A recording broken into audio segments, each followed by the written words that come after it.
Je pense que si vous abordez ce sujet, vous allez susciter de vives réactions car il s'agit évidemment d'un sujet important. La Bible éthiopienne est la plus ancienne Bible.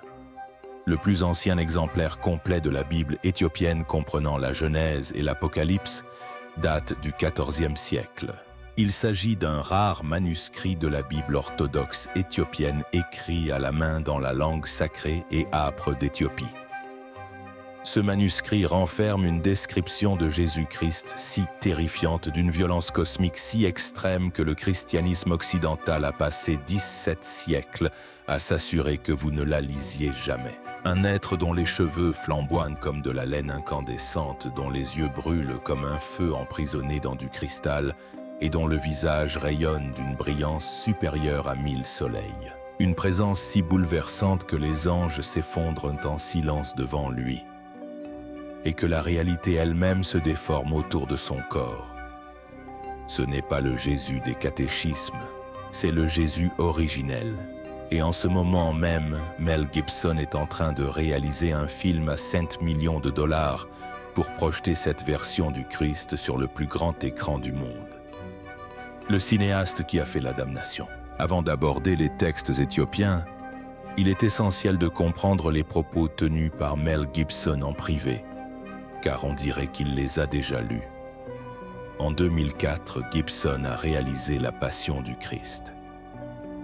Tourné en araméen, en latin et en hébreu sans aucun compromis hollywoodien, le film a dépeint les 12 dernières heures de la vie de Jésus avec une brutalité implacable laissant les spectateurs bouleversés. La flagellation, la couronne d'épines, la lente et douloureuse marche vers le calvaire.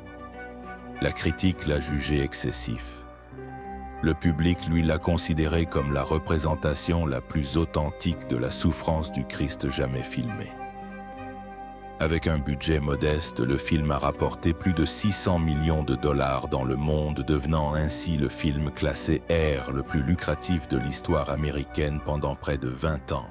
Pourtant, Gibson a répété à maintes reprises que ce film ne racontait que la première partie de l'histoire. Depuis plus de 20 ans, il travaille sur une suite. Il l'a décrit comme un projet qui le hante, quelque chose qu'il ne pouvait abandonner même lorsque Hollywood a tenté de mettre un terme à sa carrière. Le film s'intitule désormais officiellement La résurrection du Christ. En 2 parties, Distribution Lionsgate budget annoncé de 100 millions de dollars. Le tournage a commencé au studio Cineite à Rome. La première partie sortira le vendredi saint 2027, la seconde 40 jours plus tard, le jour de l'Ascension. Et la vision que Gibson a décrite pour ce film est sans précédent dans la tradition cinématographique chrétienne occidentale. Dans une interview accordée au National Catholic Register en 2022, Gibson a déclaré que le film ne suivrait pas une narration linéaire. Il entremêlerait la résurrection avec des événements se déroulant à travers le temps, le passé, le présent et des univers totalement différents. Il a affirmé que l'histoire devait commencer par la chute des anges. Et pour cela, a-t-il expliqué, il faut aller ailleurs dans un autre monde. Puis il a prononcé les mots qui ont stupéfié l'auditoire, il faut aller en enfer. Lors de son passage chez Joe Rogan, il est allé plus loin. Il a révélé qu'il travaillait à partir de 2 scénarios. L'un traditionnel, l'autre selon ses propres termes comme une expérience sous acide. Ce sont ses mots exacts. Vous entrez dans d'autres dimensions. Vous êtes en enfer. Comme vous assistez à la chute des anges. Voici le point crucial, ce voyage précis, la descente du Christ à travers les cieux et sa confrontation avec les anges déchus errant en enfer a été consigné par écrit il y a près de 2 ans. Non pas par un cinéaste ni par un théologien moderne, mais par des moines vivant dans des monastères perchés à flanc de falaise dans les montagnes d'Éthiopie. Et leurs écrits sont sur le point de se heurter à l'événement cinématographique religieux le plus important du siècle. Mais avant de parler de ces moines, vous devez découvrir la preuve irréfutable qu'un passage de la Bible a été délibérément effacé. Si ce genre d'histoire cachée vous empêche de dormir, abonnez-vous dès maintenant, car ce n'est que le début. La suite va bouleverser tout ce que vous pensiez savoir. La preuve irréfutable qu'ils ont enterré le livre d'Enoch a été écrit des siècles avant la naissance du Christ, peut-être dès 300 avant notre ère. Pendant la majeure partie de l'histoire occidentale, il était interdit de le lire. Mais des moines éthiopiens l'ont préservé. Et enfoui dans ces pages se trouve la description d'une figure divine qui correspond parfaitement au livre de l'Apocalypse. La ressemblance est telle qu'il ne peut s'agir d'une coïncidence. Le chapitre 46 d'Enoch décrit une figure à la tête blanche comme la laine, au visage empreint de grâce, semblable à celui d'un ange entouré de fleuves de feu dans un tribunal céleste. Les anges tombent à genoux. Les méchants sont condamnés. Au centre se tient un être de lumière incandescente qui juge toute la création. On l'appelle le Fils de l'homme, l'élu, le juge juste. Tout au long du livre, cette figure apparaît à maintes reprises, non comme un maître bienveillant, mais comme un être d'une autorité cosmique terrifiante, présidente au destin de toutes les âmes. Or, considérons l'Apocalypse 1,14 écrite par Jean de Patmos vers 95 après Jésus-Christ. Des siècles plus tard. Sa tête et ses cheveux étaient blancs comme la laine, blancs comme la neige, et ses yeux étaient comme une flamme ardente. Les deux textes décrivent des pieds semblables à du bronze poli raffiné dans une fournaise. Tous deux parlent d'une voix semblable au grondement des eaux ou au grondement du tonnerre. Tous deux décrivent une épée, une parole autoritaire sortant de sa bouche. Tous deux décrivent des yeux de flamme et un visage resplendissant d'une lumière intense. Le langage est trop précis pour être fortuit. L'imagerie est trop spécifique pour être une coïncidence. Ce qui apparaît dans l'Apocalypse n'est peut-être pas une vision nouvelle, mais l'écho d'une chose bien plus ancienne dont on a voulu dissimuler l'origine. Le docteur George Nicholsburg, qui a passé des décennies à l'université de l'Iowa, a rédigé ce qui est devenu le commentaire anglais de référence sur le premier livre d'Enoch, a qualifié les parallèles d'indéniables. Il a soutenu que l'auteur de l'Apocalypse puisait directement dans la tradition énochienne, n'inventant rien de nouveau, mais reprenant une vision déjà ancienne. Et tenez-vous bien, l'épître de Jude, que vous avez sous les yeux, cite directement le livre d'Enoch, au versets 14 et 15, presque mot pour mot. Jude considère Enoch comme une prophétie faisant autorité digne d'être placée au même rang que la Torah et les écrits des prophètes. Des pères de l'Église primitive comme Tertullien et Irénée l'ont cité et considéré comme une véritable révélation. Méditez là-dessus. Les auteurs du Nouveau Testament connaissaient le livre d'Enoch. Ils le citaient et le considéraient comme une écriture sainte. Les spécialistes de la période du Second Temple confirment qu'il était largement lu. Ni obscur ni marginal, il faisait partie intégrante du monde religieux où le Nouveau Testament a vu le jour. Puis, 3 siècles plus tard, des hommes puissants décidèrent d'en interdire la lecture. En 363 après Jésus-Christ, le concile de Léota le rejeta officiellement.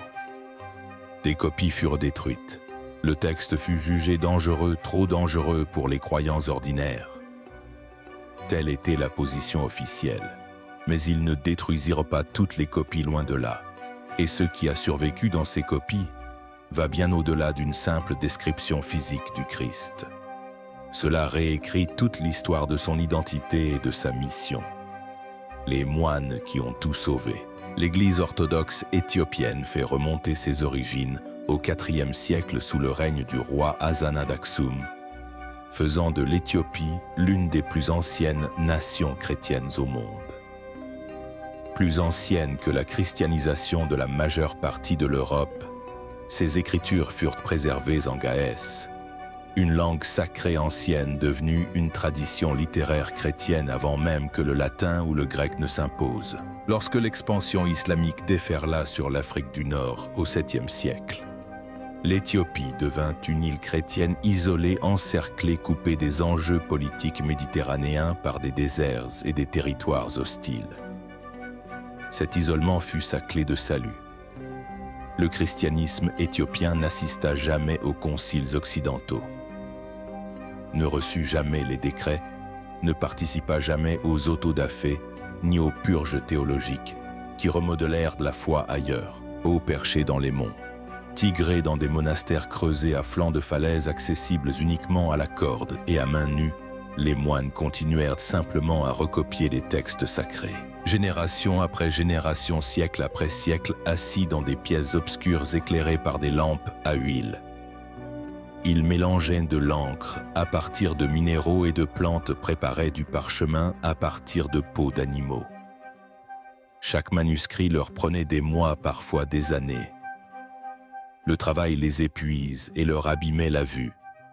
Leurs mains crispées sur des plumes rouges, ils façonnaient chaque caractère de l'ancienne écriture gaïs, avec une précision méticuleuse. Ils le faisaient malgré tout car ils croyaient préserver une révélation divine et non des livres interdits. Ils ne cachaient rien, ils protégeaient la vérité telle qu'ils l'avaient toujours connue. Suivez-moi bien car la preuve de ce qu'ils ont sauvé est stupéfiante.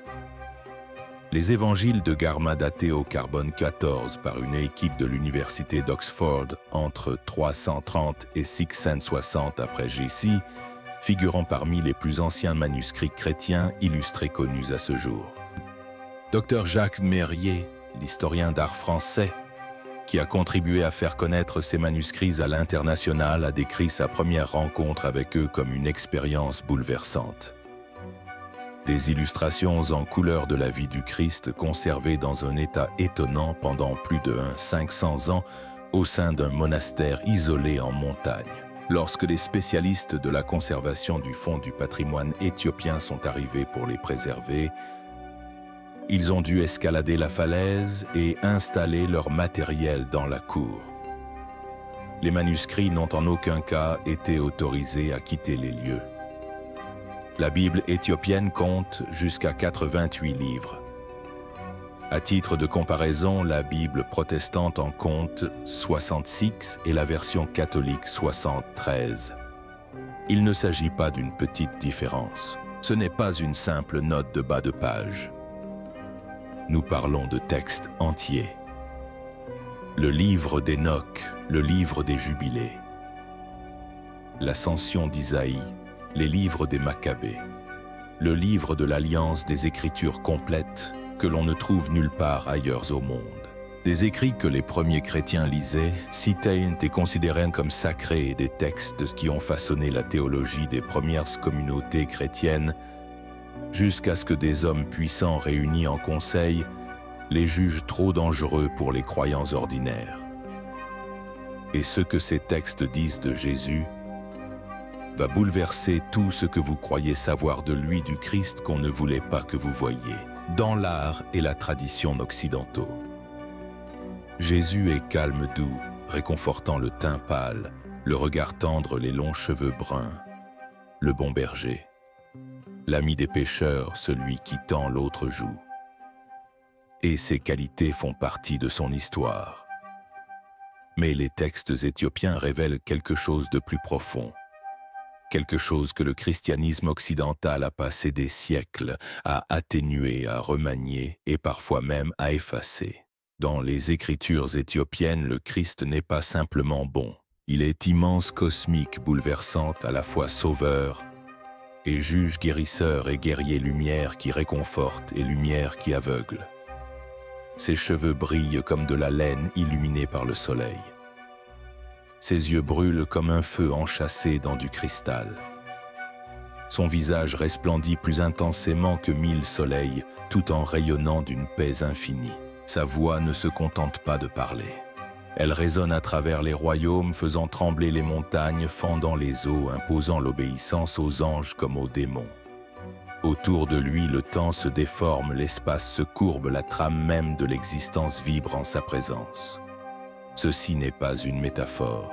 Ceci n'est pas une exagération poétique destinée à créer un effet dramatique. Ceci est le portrait chrétien originel du Christ précieusement conservé en Éthiopie, tandis que le reste du monde s'est vu proposer une version édulcorée, aseptisée. Une version plus accessible, conçue pour apaiser, non pour déranger. conçu non pour éveiller mais pour vous maintenir à votre place. Mais voilà, la description physique n'est que la surface. Ce que les textes éthiopiens affirment que le Christ a réellement enseigné est bien plus dangereux pour le pouvoir institutionnel que son apparence. Dans un passage, Jésus déclare « Vous n'êtes pas des enfants de poussière, mais des enfants de lumière. » Arrêtez-vous un instant et réfléchissez à ce que cela signifie. Le christianisme occidental traditionnel martèle un message. L'humanité est déchue, pécheresse brisée, faite de poussière dépendante d'une intervention extérieure pour son salut. Les textes éthiopiens renversent complètement cette perspective. Si les humains sont des enfants de lumière, alors le divin n'est pas lointain. Il est déjà vivant dans chaque âme. Le salut n'est pas un don dispensé par les prêtres. C'est un éveil à ce qui existe déjà en vous. Le royaume de Dieu est en vous, dit le Christ dans ses textes, non pas comme une métaphore, mais comme une vérité littérale. Le ciel n'est pas une destination lointaine que l'on atteint après la mort. C'est une réalité intérieure accessible dès maintenant par l'éveil spirituel, et c'est là que ça devient troublant. Les textes éthiopiens contiennent aussi une prophétie qui sonne comme un avertissement adressé directement à l'avenir. Un passage déclare que dans les temps futurs, les hommes créeraient des dieux de leurs propres mains et adoreraient les fruits de leur imagination plutôt que l'esprit de vérité. À la Renaissance, les artistes européens ont fait exactement cela, transformant l'image du Christ en une figure pâle délicate et typiquement européenne. Au fil des générations, ces peintures ont discrètement remplacé le Christ cosmique et rayonnant décrit dans les textes les plus anciens.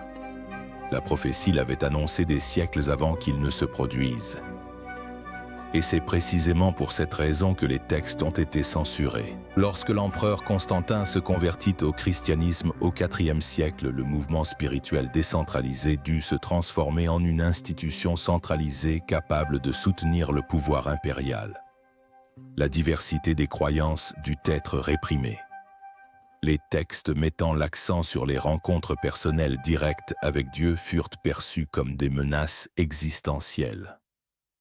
L'Ascension d'Isaïe affirmait que les gens ordinaires pouvaient recevoir des visions divines sans l'intermédiaire de prêtres. Le livre d'Enoch, quant à lui, prétendait que la révélation se faisait par des voyages célestes et non par des autorités reconnues. Les enseignements éthiopiens sur la lumière divine intérieure affirmaient que le salut ne nécessitait ni rituel religieux, ni sacrement institutionnel, car le divin réside déjà en chaque être humain. À quoi bon un prêtre? Pourquoi payer la dîme? Pourquoi acheter des indulgences?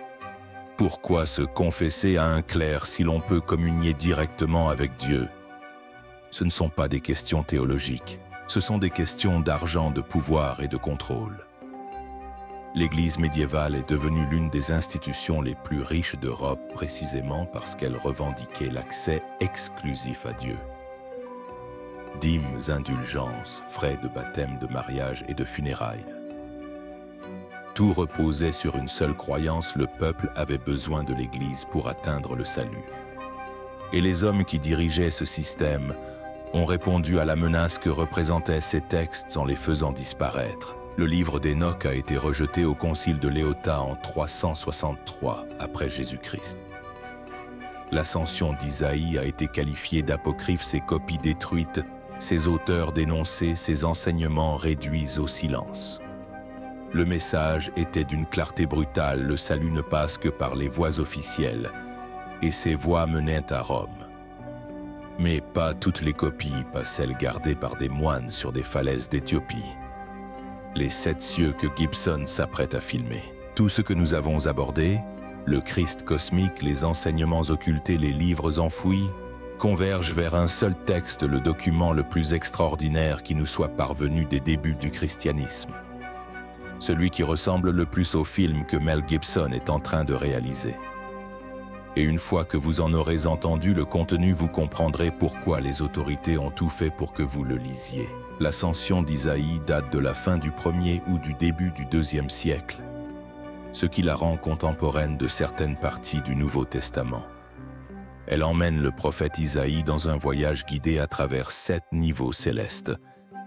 Non pas une vague métaphore spirituelle, mais un récit détaillé et structuré de royaumes cosmiques distincts, chacun avec ses propres êtres, sa propre proximité avec le divin, ses propres lois de la réalité. Un univers bien plus complexe que le simple univers à 3 niveaux décrit dans la plupart des traditions bibliques occidentales. Dans le premier ciel, les anges veillent sur la terre. Dans le deuxième, les mouvements des étoiles et des corps célestes sont dirigés. Dans le troisième, Isaïe contemple le paradis lui-même, y compris l'arbre de vie. Il franchit des portes de feu vivant, marche sur des sols de lumière stellaire. Cristallisé, découvre une architecture non de pierre, mais d'énergie pure. Au 6e ciel, Isaïe s'effondre. La splendeur des êtres qui y résident est trop intense pour un corps humain, et pourtant même leur gloire n'est que le reflet de quelque chose d'infiniment plus grand. Puis vient le 7e ciel, un royaume où aucun être créé ne pourrait survivre par nature. Isaïe contemple le bien-aimé, figure d'une autorité rayonnante, prêt à descendre dans l'existence humaine. Et c'est là que le texte devient stupéfiant. Il décrit la descente du Christ avec une précision extraordinaire. Il ne tombe pas simplement du ciel à la terre. À chaque niveau, il voile délibérément sa propre divinité, afin que les êtres présents puissent le percevoir. Au 6e ciel, il apparaît comme un être du 6e ordre. Au 5e, comme l'un des 5e, son éclat s'estompant à chaque étape, non pas parce que son pouvoir s'affaiblit, mais parce qu'il choisit de le contenir. Couche après couche, il s'enveloppe de l'imitation. L'infini se comprimant dans le fini. Lorsqu'il arrive à Bethléem sous la forme d'un nourrisson, même les anges inférieurs ne voient qu'un enfant ignorant tout de la présence cosmique dissimulée dans ce petit corps si fragile. Seul Dieu le Père et l'Esprit reconnaissent sa véritable nature. Tous les autres êtres de la création ont été trompés non par malice, mais par l'immensité de son sacrifice. La crucifixion dans cette perspective n'est pas seulement une tragédie humaine, c'est une rupture cosmique. La source même de la vie fait l'expérience de la mort, remodelant brièvement la structure même de la réalité. Et la résurrection n'est pas simplement un corps qui revient à la vie. C'est l'être le plus puissant qui soit retrouvant toute sa gloire infinie après avoir volontairement confiné cette puissance dans une chair humaine. Chaque limite est déchirée. Chaque voile est levé, la pleine radiance se déchaîne non pas progressivement mais d'un seul coup. Lorsque Gibson a confié à Joe Rogan son désir de montrer le Christ traversant d'autres royaumes, assistant à la chute des anges descendant aux enfers, l'ascension d'Isaïe avait déjà tracé cette voie précise près de 200 ans auparavant. L'original n'a jamais été perdu. Cette vision ancestrale n'est pas figée dans le passé. Aujourd'hui, dans les églises éthiopiennes, le Christ est connu sous le nom d'Exaper, le Seigneur de l'univers à la fois majestueux et doux feu, et lumière, puissance et compassion.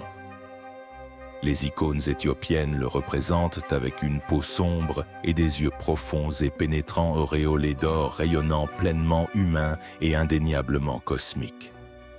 Dans la tradition occidentale, Jésus offre d'abord le réconfort. Dans la vision éthiopienne, c'est l'émerveillement qui prime. On prend conscience de la grandeur de celui qui se tient devant soi. Vient ensuite le réconfort. Dans les manuscrits éthiopiens, les miracles du Christ ne sont pas de simples actes de bonté, mais des restaurations de l'ordre cosmique. Lorsqu'il apaise la tempête, le vent reconnaît son Créateur et se tait. Lorsqu'il marche sur l'eau, celle-ci se souvient de la voix qui lui a donné naissance et le recueille avec respect. Lorsqu'il guérit les malades, il ne traite pas les symptômes. Il restaure la création endommagée selon le dessein divin originel. Lorsqu'il ressuscite les morts, il n'accomplit pas de magie. Il ordonne à la vie elle-même de retourner à sa place. Chaque miracle nous rappelle que l'univers entier a été créé par sa parole et qu'il répond encore à sa voix. Le Christ est décrit comme la parole vivante, la vibration à travers laquelle la réalité elle-même existe. La lumière, le son, la matière et la vie elle-même circulent en lui, soutenus par sa présence à chaque instant. Un concept écrit il y a près de 2 ans qui résonne étrangement avec la physique moderne, décrivant la réalité comme énergie, fréquence et vibration. Si cette parole venait à disparaître, la création cesserait tout simplement d'être sans s'effondrer ni se décomposer. Elle cesserait instantanément. Le docteur Getachew Haile, érudit éthiopien spécialiste des manuscrits qui a passé des décennies à cataloguer les textes de Jésus au Hill Museum and Manufacture Library du Minnesota, a consacré toute sa carrière à prouver qu'il ne s'agissait pas de simples curiosités. Il s'agissait de documents chrétiens fondamentaux que l'Occident avait tout simplement choisi d'oublier. Les équipes de numérisation modernes confirment aujourd'hui ce qu'il a toujours soutenu. Les évangiles de Germain révèlent une tradition de production de manuscrits enluminés dans le royaume d'Aksum à la fin de l'Antiquité, qui rivalise avec tout ce qui a été produit en Europe, à une époque où une grande partie du continent ne disposait pas des moyens de créer quelque chose de comparable. Les historiens sont contraints de reconsidérer où les traditions intellectuelles chrétiennes les plus avancées ont réellement prospéré au cours du premier millénaire. Le Jésus doux de l'art de la Renaissance a toujours été une réinterprétation. Le Christ flamboyant d'Enoch, le descendant cosmique d'Isaïe, la parole vivante qui maintient la réalité en cohérence. Voilà la version originale. Et pendant 17 siècles, des milliards de personnes ont ignoré son existence. Mel Gibson pourrait bien changer la donne. Gibson a toujours présenté les Écritures comme une histoire vérifiable. Il se dit ouvertement profondément chrétien et affirme avoir une confiance absolue en la Bible. Et pourtant la vision qu'il décrit sans cesse, celle du Christ traversant de multiples dimensions, affrontant les anges déchus, brisant les barrières entre le ciel, la terre et l'enfer, ne provient pas de la Bible occidentale traditionnelle. Elle provient de la Bible éthiopienne. Que Gibson se soit inspiré directement de sources éthiopiennes ou qu'il soit parvenu aux mêmes conclusions grâce à sa propre étude approfondie des Écritures, la convergence est indéniable. Si son film reste fidèle à la vision qu'il a décrite, les spectateurs de 2027 ne rencontreront pas le Jésus occidental familier, mais un Christ plus proche de la tradition éthiopienne que tout ce que le christianisme a jamais représenté à l'écran. Un être de feu cosmique et d'autorité illimitée qui a choisi de se cacher dans une chair humaine, de mourir sur une croix, puis de renaître dans toute sa splendeur divine, remodelant la réalité elle-même. Les moines qui ont préservé cette vision n'auraient jamais imaginé qu'un cinéaste hollywoodien donnerait un jour voix à leurs paroles. Ils n'auraient jamais cru que des érudits redécouvriraient leurs manuscrits et que le monde entier commencerait à les écouter. Ils se sont contentés de copier. Ils ont prié. Ils ont eu confiance. Pendant 17 siècles, ils ont tenu bon. Des hommes anonymes dans l'obscurité de leur chambre veillant sur une version du Christ que la plus puissante institution au monde a tenté d'effacer. Et maintenant, enfin, leur histoire est sur le point d'être révélée au monde entier. Si une version du Christ a pu être enfouie si complètement que des milliards de personnes n'en ont jamais connu l'existence, qu'est-ce qui a été caché d'autre? Quels autres textes reposent dans des monastères à flanc de falaise attendant d'être lus? Partagez votre réponse dans les commentaires. Et si vous voulez être là quand nous dévoilerons le prochain passage interdit des Écritures, abonnez-vous et activez les notifications car cette histoire ne fait que commencer.